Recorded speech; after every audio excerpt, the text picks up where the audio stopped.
good afternoon, everybody. It's always said on conferences that the toughest session is just before lunch. But I think that after lunch is a tough one as well. But we'll try to survive and not fall asleep. Hopefully, we'll have a live panel discussion. The panel is about service provider strategies for SD-WAN and SASE and catering to SMBs and larger enterprises.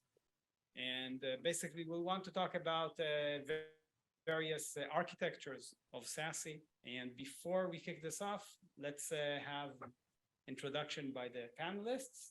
We'll start actually with Marcel, who's from remote. We'll give him the privilege because he's from remote. He's going to get an advantage here on all the others.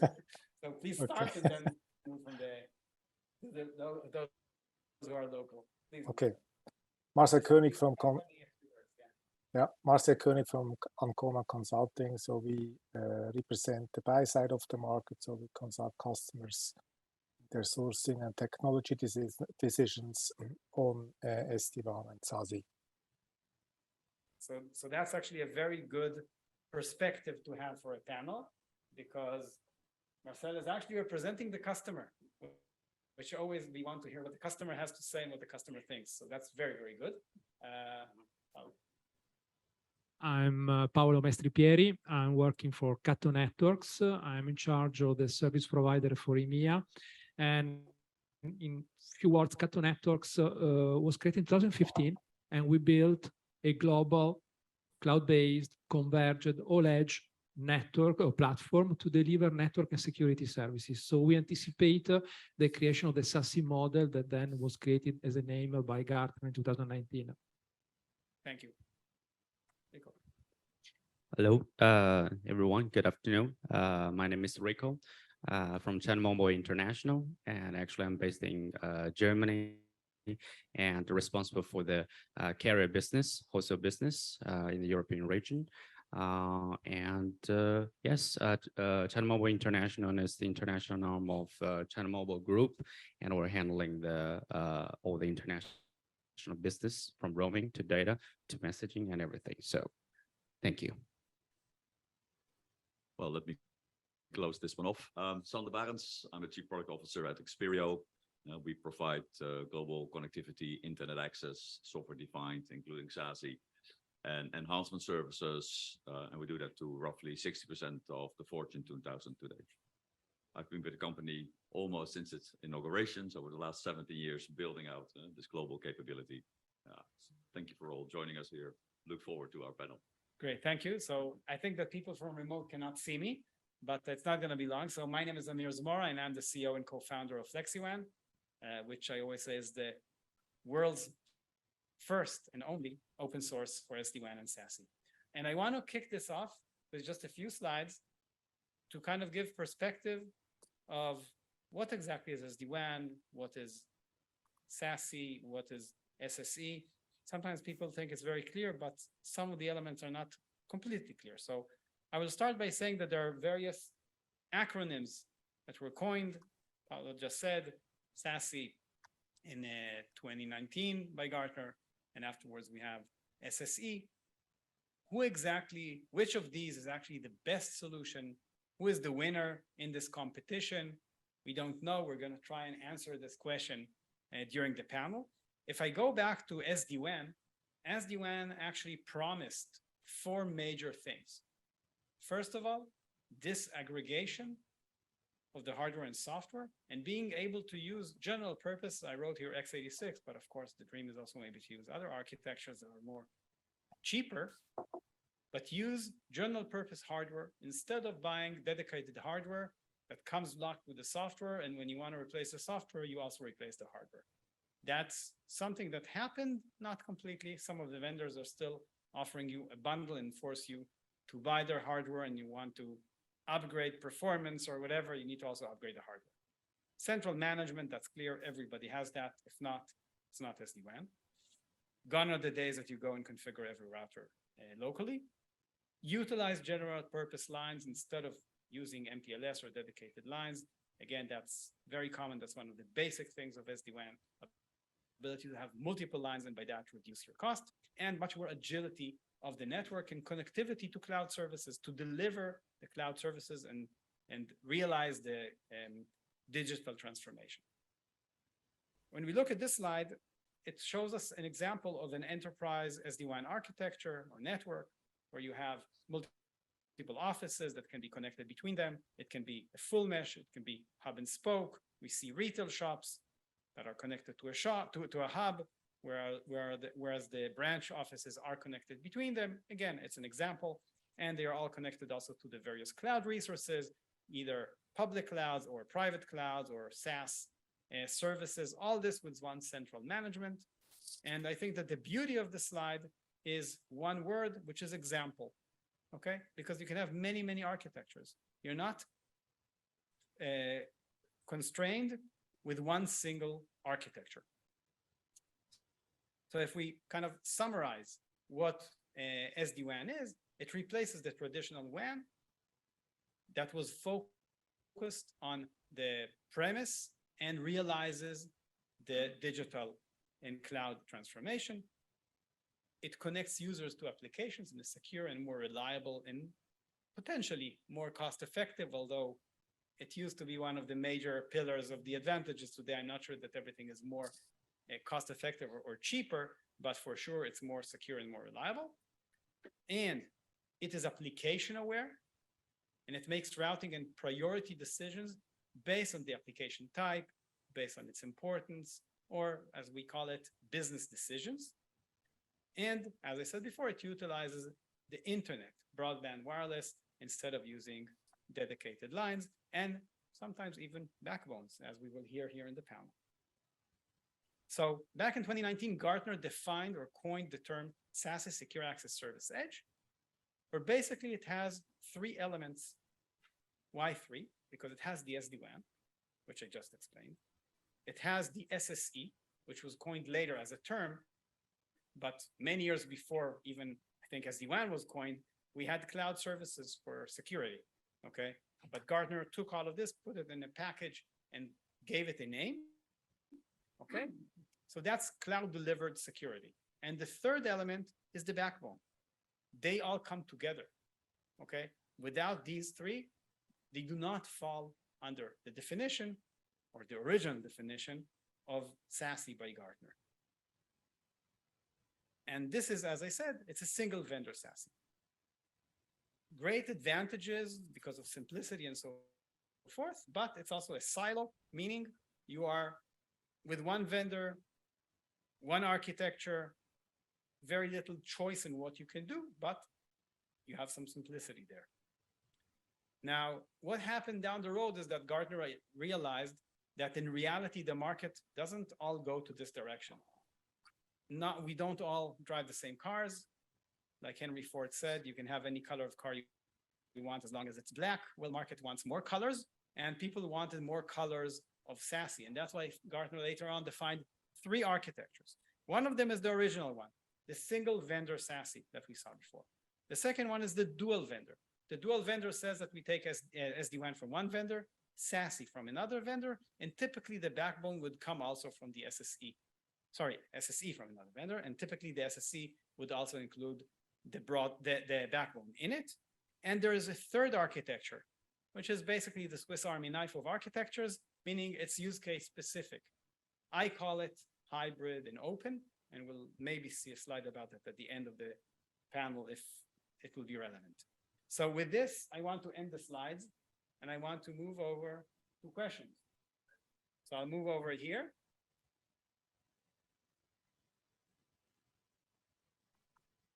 And I will start with the first question, and we're going to do it in a way that people can kind of raise their hand, say that they want to talk. We'll try to have it more as a discussion. But I just presented three architectures. And the question is, which architecture fits what type of, let's call it a customer. A customer can be an enterprise of various sizes. It can be a large enterprise, a very big enterprise that has a huge IT with hundreds of people who do R&D, okay, down to a small SMB, or a service provider. So which of the architectures fit better? Who wants to be first? Okay. You can start. So as a SASE provider, we have our cloud that is presence worldwide with 80 POPs and our backbone. And we can serve any size of enterprise.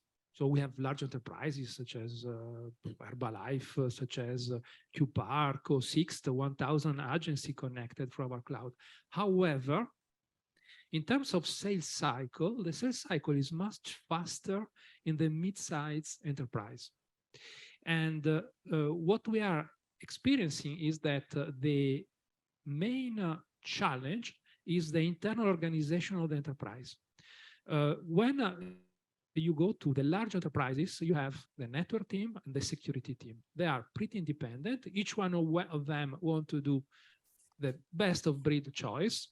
And if you are able to sell SASE, because on top, the CIO is creating a specific work team to gather the needs of network and security and find a SASE solution that is single vendor. If you don't have the initiative top down, you will not go for a single vendor. Most likely the enterprise will choose a dual vendor or an open architecture, because again, they want to have each entities, each unit, each organization within the enterprise want to have the control of their piece of the cake. Okay, so the challenge I have with this answer is that it comes within a pre-assumption. The pre-assumption that you held is SASE is better, and now the only problem is that is there somebody on top that forced the security and the networking to work together, or there isn't? Okay, but we are not assuming this. Okay, the question is, I mean, nobody said that the single vendor is better. The question is, to which type of enterprise, which of the architectures that I presented before would be better? Okay, and it can also be for a service provider. True. Maybe for me, SASE, there is a SASE single vendor, but overall there is a SASE model when you have to provide connectivity and security, and then you have the three different way of doing that. Now, on the enterprise, we have this challenge. On the carrier, you have a lot of legacy. If you are a carrier, you started several years ago with an MPLS service, then you had SD-WAN, then there was digital transformation, so you have to adopt other point product to solve a point problem, cloud security, accelerations, backbone, and then you have to orchestrate all that. From a customer perspective, the service provider is hiding this complexity to the enterprise customer, but the complexity of managing a multi-vendor technology is not going away. And it transforms higher operational costs. And in complexity management, typically, one example, and again, I don't want to push for my company, but the reality is that if you want to do a change in a multi-vendor architecture, the typical SLA for a change management is 2 days. With a solution such as Catering Network, our SLA is 30 minutes. It's because it's a converged, unique platform. Now, again, I'm not saying single vendor is the best. Every solution fit a specific market, but this is the experience I'm seeing now. Okay, so let's move to some others. Basically, if we summarize the answer, Paulo says a single vendor. Okay, so let's move to who wants to take the next stab at this question. Marcel, you want to be next? Yes, please. Okay, go for it. So I think there's a certain logic based on what I've seen so far, based on enterprise size and also the demographic of the footprint of a customer. So for instance, if there's a high concentration, let's say in Europe of a company, and I would say more than 50% in Europe, and the rest of the footprint is between Asia, maybe 15%, and the other 35% is in Americas, then you normally, or customers normally carve it based on relevancy, you know. So very often it's distinguished between underlay so the real carrier business, and the overlay the one who has chosen and runs the technology, right? And the bigger the customers are getting, there's even a further distinction that somebody who's also running the system and that corporates have direct relationship with the technology vendor. You know, and this is a distinction which is certainly related to a logic of relevance, what I've seen, and there's neither good nor bad. The customer is almost always right, and they are biased decisions sometimes, but I've also seen customers which are very happy with a single vendor setup because they have enough visibility, they trust the vendor, they have the process framework under control, they maintain a good healthy inventory, and they manage the underlay on behalf. You know, so I've seen all aspects. You know, I've seen also very successful multi-vendor strategies, even based on regions. You know, that underlay is split in regions based on their core competency. So an underlay service provider who has high impact in enforcing SLA and response time, performance, etc.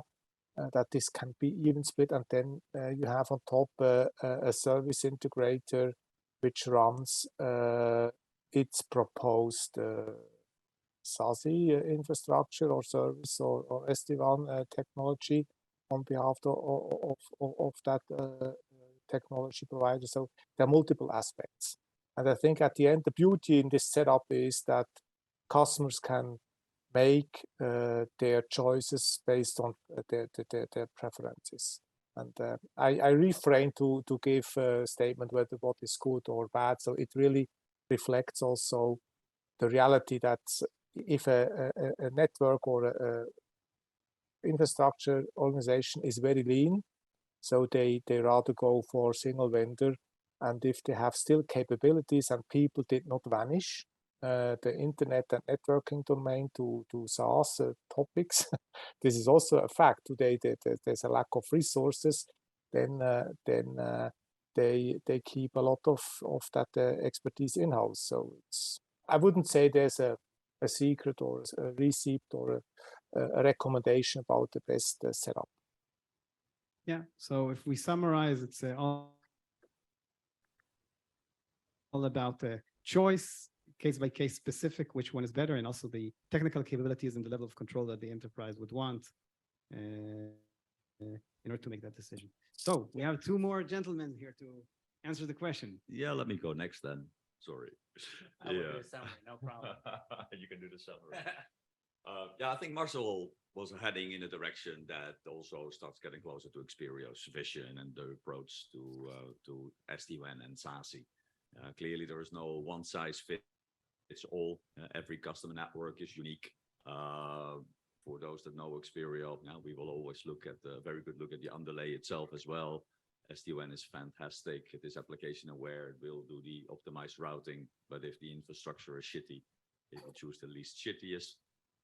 So you still don't run a great user experience. Yeah, so we're really trying to put that whole stack together. But I don't think that enterprises choose a technology. You know, they have a particular problem that needs to be solved. And I think they are looking at us like experts in the market to make this consolidation of technologies that really is fit for them. Marcel already mentioned the complexity of the network, geographical footprint. Yes, absolutely true. Depending on where you are and the complexity of your network, certain SD-WAN technologies or SASE technologies fit you better than others. Now, when we listen to our prospects and customers as well, then the whole environment is getting ever so more complex. And I don't want to mention COVID again, but especially after COVID now, yeah, you see that there is no choice anymore. Yeah? You're going to have to adopt a whole new infrastructure. You're looking for more flexibility. What is a site these days? Yeah? A site can be anywhere now. Yeah, an individual can be a site, and of course that's a big push for SASE, SSE. So as Experio, we therefore have multiple SD-WAN technologies, we have multiple SASE technologies, and we mix and match by understanding what customer problem we need to solve, where they are, what their budgets are, and that way we try to solve that problem. So yeah, when you presented those three cases, I think, yeah, all of the above, because it really depends on the customer situation. Okay, great. Well, I guess straightforward to that model, I guess it ideally for, I guess, for most of the enterprise customers, and they do prefer, I guess, they do prefer the single vendor mode. There is certain advantage, of course. For example, you have like only one interface for everything, and anytime, anyhow, you're going to find the person and the company to really get a most efficient communication. So therefore, ideally, I believe that single vendor model is preferred for most. I would say all of them. I wouldn't say all of them, but most of them. Them are But who? sorry. Them are who? Enterprises? Enterprises. Big, small, any enterprise? Exactly. No Okay. matter big or small, large or small, I guess that would be their preference choice.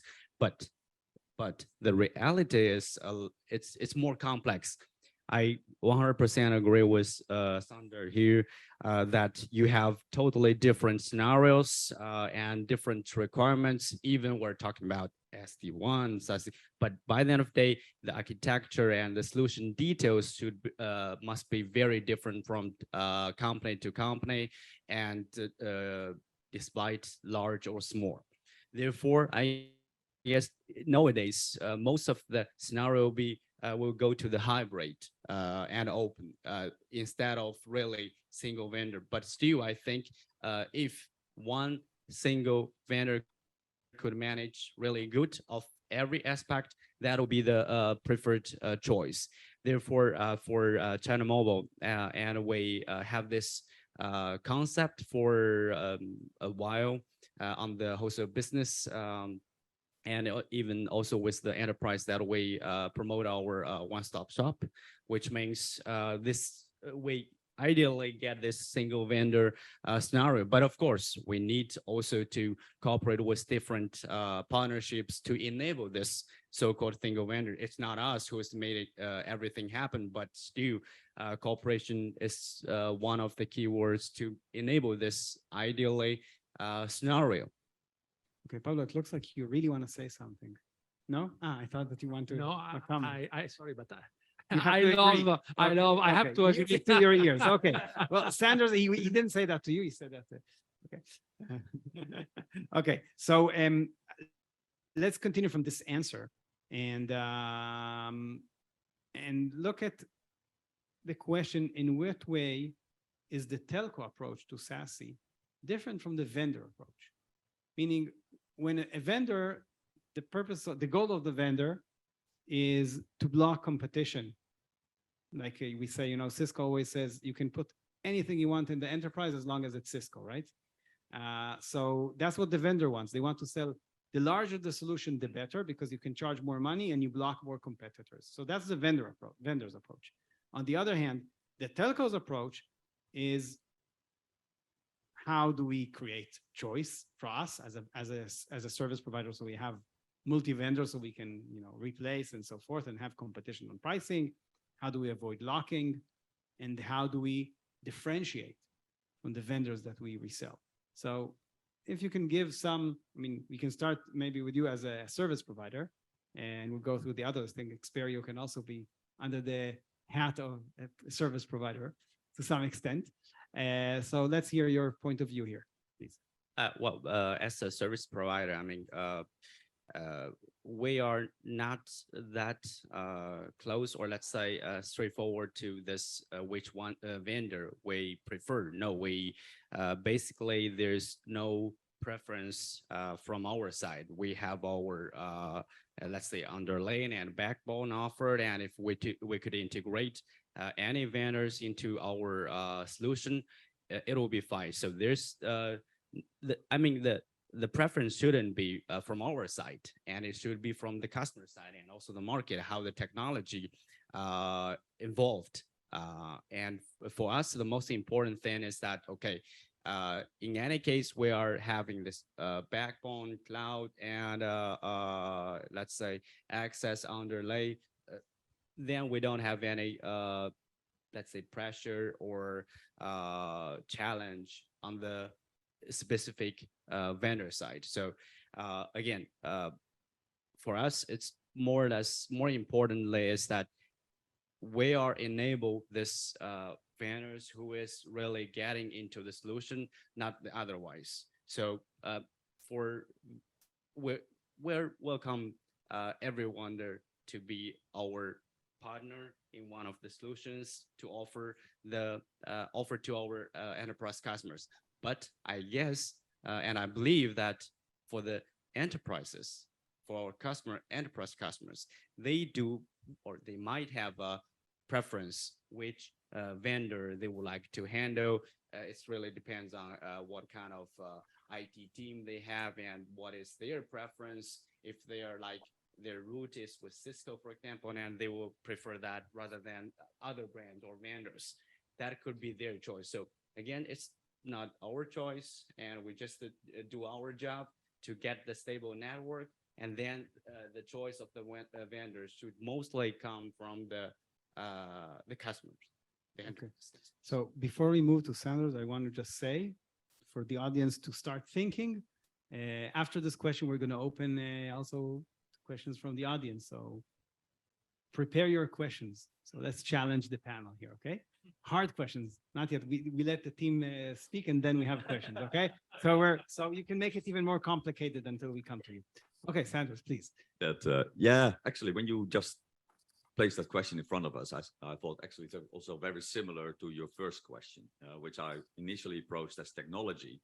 But when you say single vendor, it is the one provider to the customer.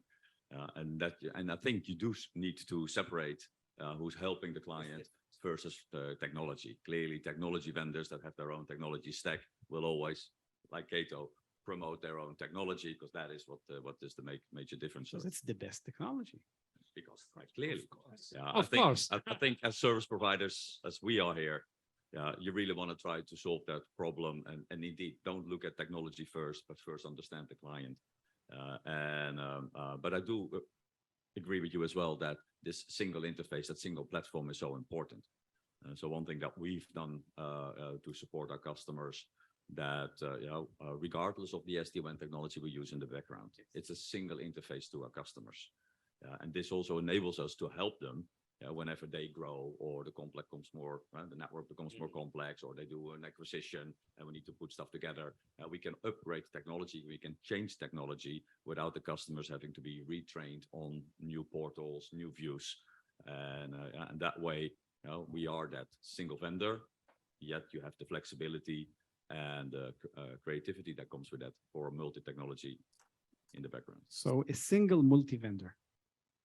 I like that. We'll keep that one. Single vendor. I agree on that because, again, of course, I'm coming from Cato. I have the vision of a single vendor. Now we are addressing the SASE as a single vendor, but a service provider are addressing a broader needs of customer that goes from security on the data center, that goes to UCC, that goes to internet access. So our mission is to work with service provider, not saying service provider is multi-vendor, so they have a problem. It's saying we are giving you a tool that is easy to operate, that reduce your operational cost as a service provider. You can focus then your resources on added values, on having a global view of the service, becoming the single interface in front of the customer, combining multiple services. I'm just a facilitator for the service provider to move to the SASE. Okay, we'll get to that afterwards with differentiation, but let's move to Marcel and then to the audience, please. Yeah. I think especially in complex environments, when still I would say centrally hosted systems come into play, and there's still a necessity to speak about backhauling or SD-WAN gateways. the asset-based telco providers, the ones who own the assets and capacity, are definitively in a, I would say, in a more comfortable situation because they can really judge the impact of latency and rerouting, etc. I thought this since everyone said, okay, everything is getting very latency friendly, etc. There's still a big ask to have good performance, to have good peering points, etc. I think when there's a high chattiness or a high traffic requirement in the network, and I'm speaking where we have, for instance, local breakouts to regional landing zones of SaaS providers, and on top as well, connectivity to central data centers to run any kind of VDI infrastructure, etc. Then latency is indeed still a topic, and then customers are very well consulted by the service providers, and therefore I think as well here it really depends on the demographic of the infrastructure and how the traffic pattern is happening within the corporate network. And of course, then once you have chosen your single vendor and he stick to a certain technology vendor, and if that technology for whatever reasons does not really evolve well over time, we don't know why, but that there's a lack of innovation, etc. Then you have by that fact also a lock-in. So I've seen that certain carriers and service providers in the underlay area, they haven't made yet their final decision, so they are choosing multi-vendor on technology side because they are not sure about the future, to which extent it may consolidate further. So also the carriers are using multi-vendor from a technology supply perspective. So in summary, as well here, it really depends on the demographics and the traffic engineering, how you want to have it. If everything is very well concentrated to one or two landing zones for public cloud providers, then the underlay doesn't really matter. But especially in larger customer environments, I see that's not really the case, because manufacturing companies with local shop floor or OT networks, they still have local data centers, and sometimes it's also they are also being used to offer other sites on a regional perspective. So it goes down again to the size of the company and the footprint, I would say. Okay, thank you. So time to open up for the audience. Do we have a microphone that we can? Okay, great. So who wants to go first from the audience? If you could just say name and company and then your question. And Alessandro Forcina, Cambridge Management Consulting, representing a consulting, so my words are neutral by definition. like Marcel, you're in the same boat with him. Okay. I have to say that the three alternatives presented by Amir remind me of what we discussed last year here in Berlin at the same conference. The discussion was, do we have to standardize or have a sort of reference document on SASE? The world, the real world, we know there is nothing. But I have a question to all of you. Since last June, MEF in December delivered MEF, the former Metro Ethernet Forum, no more Metro Ethernet Forum, delivered W118, which is the service attributes for SASE, together with the W117, which is for ZTNA. And they are assumed a different, let's say, partition of the various ingredients. There is SD-WAN, there is SASE, and there is ZTNA. So there is another alternatives. My question is, how do you consider this document, whether it will be, by the way, this has been written by representative of 10 companies, from the security side and from the telecom side. So my question is, how do you consider this MEF attempt to, I don't know which verb I have to use, not standardized, but propose a framework, let me say so, on MEF, on SASE. And then a second comment to the Amir question, vendor and or service provider. I hate to say that this is an old division. I don't know how to classify Ariaka or Cato, because Ariaka and Cato are simultaneously vendor and service provider. Cisco is a vendor. Orange is a service provider. AT&T is a service provider. Palo Alto, Fortinet, we can discuss. Okay, so I'll comment afterwards. Let's hear the experts first. So who wants to be first this time? Sander. Yeah, let me start first. Yeah, we are a member of the MEF as well since the beginning of last year, because we do see that there is a lot of unclarity in the market about what all these different technologies are. We talked about consolidation with SD-WAN, that what Marcel said might even be a choice to have multiple SD-WAN technology vendors in the background, because you don't know who's going to buy who and who's going to survive. But at the same time, I think especially for the enterprise market, it is very confusing about what is what. And I think this is where the MEF is doing a stellar job, trying to put some standardization minimums together, saying, well, the minimum that SD-WAN should be is X, Y, Z. The minimum that SASE should be is ABC.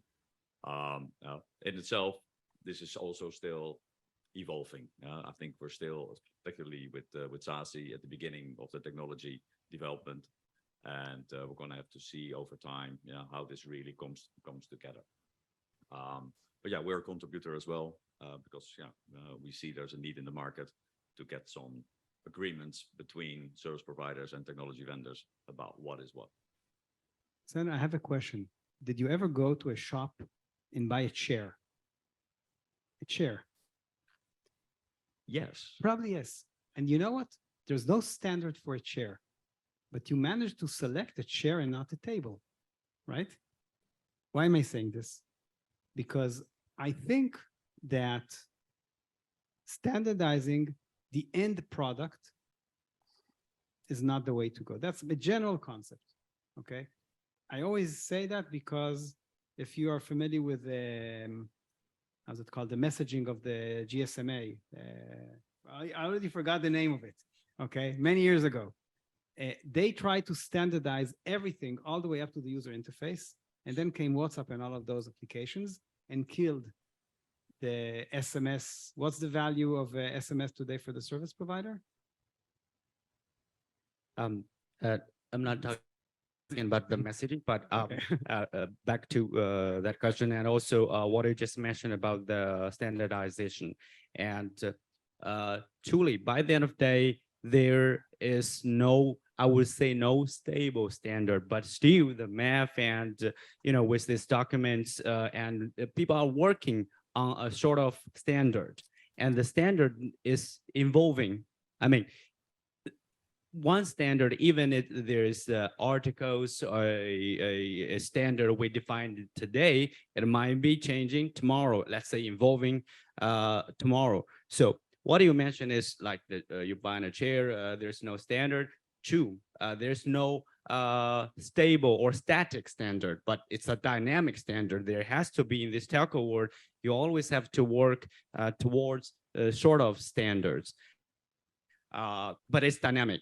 So maybe today this is the standard and tomorrow we change, but still you have to work towards a certain standard, no matter it's technological standard or a solution standard or architecture standard. And as a service provider, no matter it's SD-WAN, like we discussed, it's have several years ago, and now the hot topic on the SASE, and maybe tomorrow there is another, let's say, architecture, new technology evolving. But as I said, for the service providers, what we're doing is to try to keep a close eye on all the new technologies, new architecture, and we adapt ourselves based on our capacity and backbone, and as well as this underlying solutions. That's what we can do. And of course, technologically, things are always evolving with this new solution, new architecture. But when we really look at this technological evolution, it's getting towards with the single vendor. But by single vendor, I'm not talking about the vendor like Cisco, this vendor. I'm talking about the provider to the end customers. It's evolving. For example, as we just saw that SASE SD-WAN. Now it's defining or evolving SD-WAN as part of SASE. It's just because that you need more elements in this overall solution. And today we're talking about SD. Yesterday it was SD-WAN, today in SASE, and tomorrow it's another new, let's say, architecture involving more things. But by the end of the day, it's a single provider is preferred by the enterprise, no matter small or large. Okay, thank you. Let's have Marcel first, and then, okay. I think yeah, I can say that I'm rather positive with respect to standards, because you wouldn't have today this discussion when there was no standardization with respect to the internet.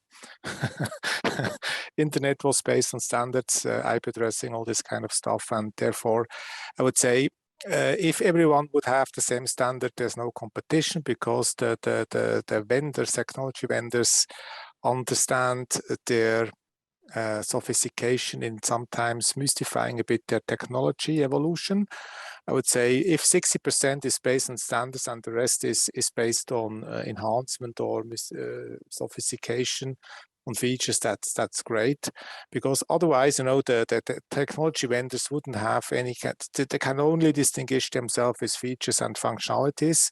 And if everyone has the same standard, what's the differentiator? So just a provoking statement here.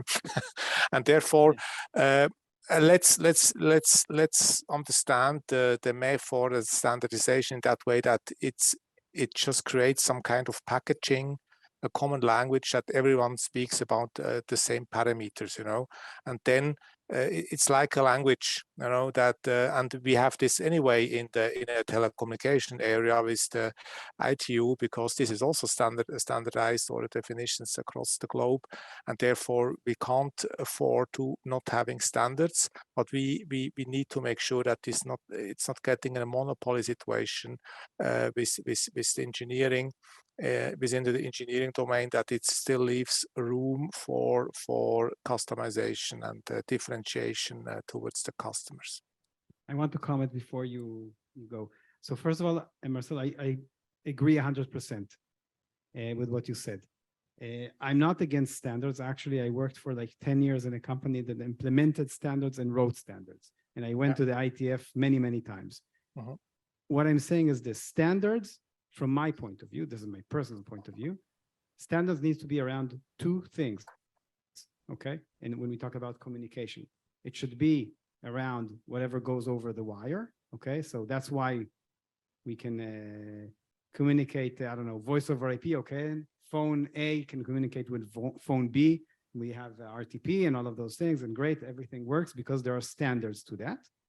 And the second thing is the interfaces, okay? I can go use Chrome browser or Safari or whatever, and they can still browse the internet and see the websites because there are standards to that, okay?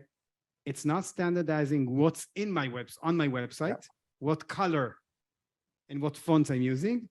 It's standardized the way for me to be able to use it with multiple products, okay? And that's the difference, and that's why I prefer to call it, as you refer to it, as like some kind of a recommendation or a minimal recommendation, things like that, versus a standard, okay? Because there's a difference between these two. That's the idea of what I wanted to convey before, please.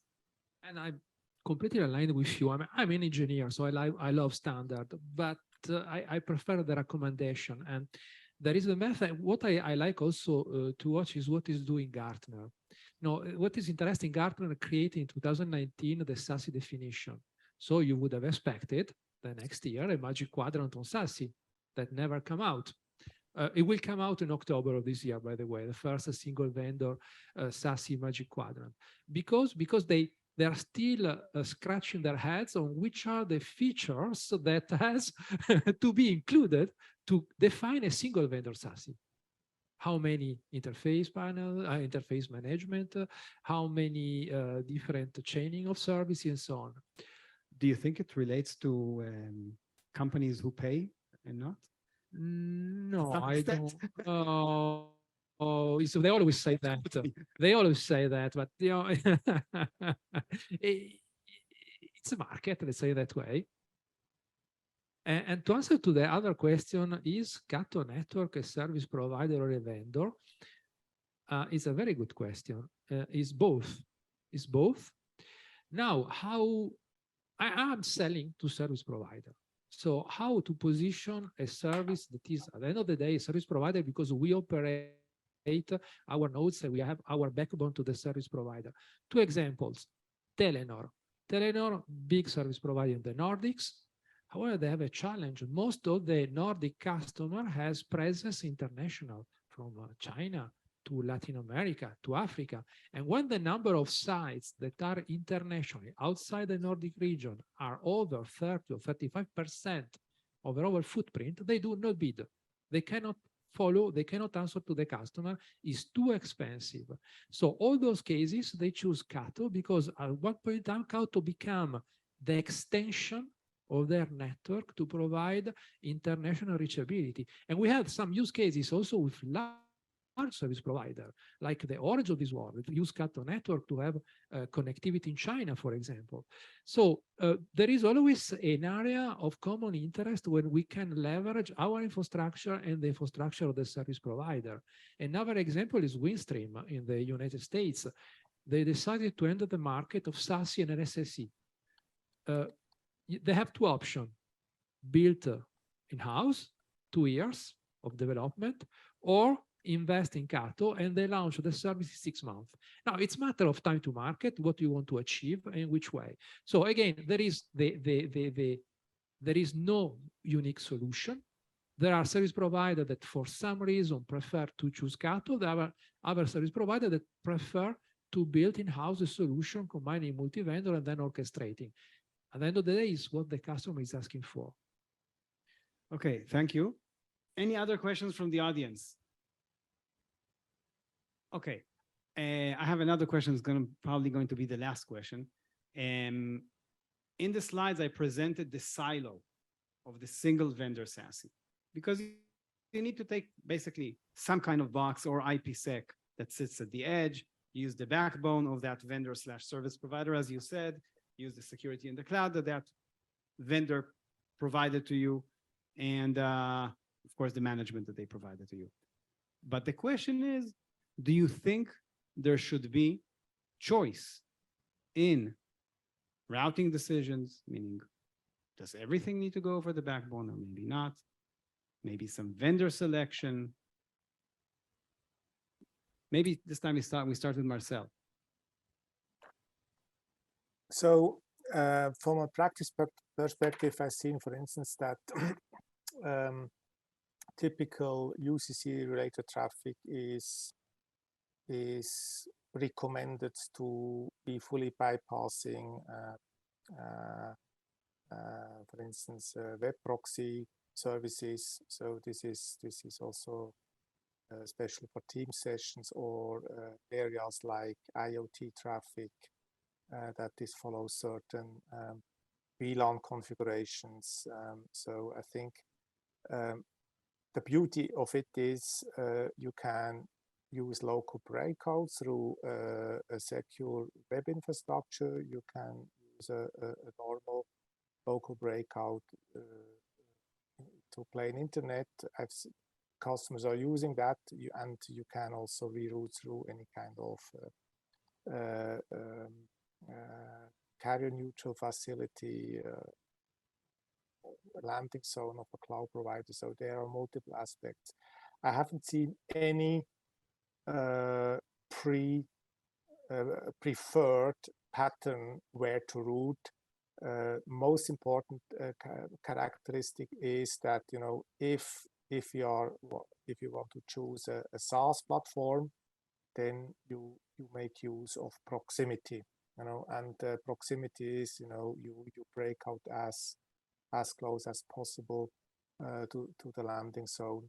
And my observation is that especially the network engineers in corporates may not have this kind of visibility or intimacy about the best routing to the cloud applications on one side, and the application owners which are responsible for cloud applications or IaaS-based applications in a cloud environment, they do not that much care about latency. So it's always a joint effort. You have the cloud engineer or the application engineers and the network engineers who need to find a common solution. I've seen good development when just certain pre-deployment assessments are being done with visibility tools. There are some of them out there in the market just to understand the current traffic pattern, the current traffic flow. But in some areas, it's also in conjunction with a transition that, for instance, a company says, okay, we are closing down our data center. They have to first perform a heavy traffic lift from the data center to the cloud.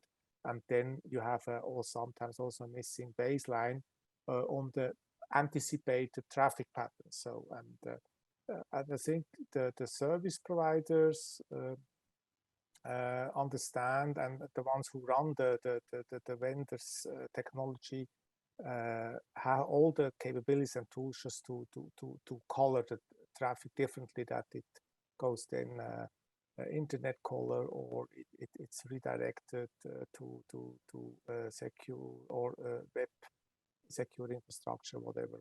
So I think this is and I think this is the crucial point, that the selection of the routing has to be accommodative to the situation. So let's just recall COVID, you know, the complete traffic pattern, the baseline vanished because every time all traffic was going to the edge, and there was no traffic in the core, you know. And I think this kind of agility is still required, and I think that today SASE technologies can accommodate all scenarios. And the art is, or I think that if you do it well, you can be very adaptive according to whatever kind of situations. Okay, thank you. Let's try to go through the others. If you can limit to like 1 minute, please, so we can finish on time. So you want to go next? Okay. Okay. What we are observing is that if you have a monolithic solution, so a single vendor SASE, it's much easier to extract the context of the traffic, who is the users, which device, where is going, which application, and then apply the policy for routing and for security more simpler, in a simpler way. If you are keeping an open solution with multi-vendor, keeping this consistency become more complex, because the SD-WAN device will take some routing decision without knowing the security context. Again, you can solve it with a lot of orchestration, but then transforming in additional operational costs. When you're a single vendor, single pass, unified management, unified policy, unified context, that becomes easier. That is my takeaway. Okay. Although, by the way, SASE does not allow you to change the routing. The routing decision is made, right? It goes to the closest POP. That's it, period. No, so a Zoom call like we have right now in an enterprise would go over the backbone of the service provider vendor. True, Yeah, but yeah. you can take your routing decision within the service provider backbone. Exactly. And that is And that opens up the architecture. Yeah. That's what I call a hybrid architecture. Okay. Please. So my takeaways here is actually 2 points. Number one is as facing the enterprise customer, despite large, small size of enterprise customers, I think the single vendor or single, I would call it single provider, is still the preferred model, but still in reality, hybrid mode would be mostly the case. And on the as a service provider who is working not only directly with the enterprises, but also with partners. So we are at the moment a hybrid mode. So we have different, let's say, vendors to us to integrate this solution to provide to different scenarios and needs to the enterprise customers. Thank you. Thank you very much. Closing words. Closing words. Yeah, I think enterprises are looking for that flexibility. Again, they will not make a technology choice, and they are an expert in another industry. At the same time as Xperio, we also don't believe in private networking. So because that has been MPLS for the last 2 decades, I think we're at a pivotal moment in industry now, where you can see this change to a lot more public. But performance is very important. And depending on the choice that you do with SASE, because it's always proxied, that might also be one choice. I go for this vendor, then another vendor based on the geographical footprint to make sure that I have the closest proxies in the network design. What we've also seen is that because a lot of the clouds are public these days and the customers choose the public clouds, that if you make use of such a vendor, then you're very much dependent on their internet performance. So we're trying to support some of our clients there as well by using the enhanced version of internet in order to still keep them public, but get that performance that you were used to in a private network environment. I think SASE is still very much evolving as a technology, and it will most likely go into a cloud kind of environment. So a lot less heavier on the edge and more into the cloud. I only had 1 minute, so I'm going to have to stop it here. Okay. Thank you very much. And let's give a hand here to our panel of experts.